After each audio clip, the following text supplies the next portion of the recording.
So the question is, do the regulators already have the regulation in place and the tools in place, or is there a requirement for new regulation to come out to, kind of prevent mitigate the current situation and prevent it from happening again? And the reality is that the banks probably already have, the regulation in place. Its question is, how is that regulation being enforced? How is it being monitored? What are the, how vigorously, where are the focus areas?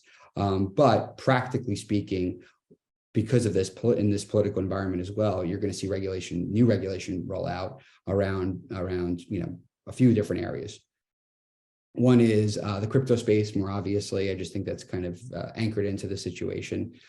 Two is transparency around exposures and getting exposure information over to regulators, maybe an expansion of the qualified financial contract, QFC regulations, broadening the scope of QFCs more clearly to other product areas.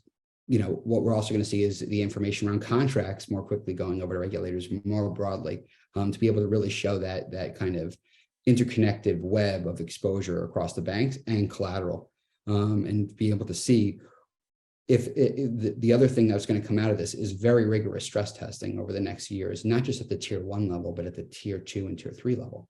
The biggest change out of this is not that more regulation, less regulation. It's just tier 2 banks and tier 3 banks and financial institutions that are equivalent in terms of size and exposure to cause a systemic risk.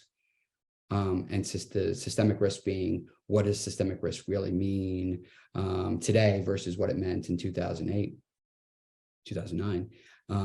I really do think that the kind of, smaller organizations, smaller institutions are going to be looked at more closely than they were ever before. How are the institutions impacted by startups? How are the banks impacted, or the organizations, financial institutions impacted by third-party vendor risk, where they're outsourcing part of their business as usual functions, or one of their core functions, to a third party or a startup? And so those areas, whether you're a tier 1, tier 2, tier 3, GSIB, small bank, local bank, I think there's going to be a whole wave of, really getting the magnifying glass out around how these banks are being viewed, examined, and that's going to be the biggest change out of this. And this is going to really impact those organizations that just kept their contracts in file drawers and share drives and SharePoint sites.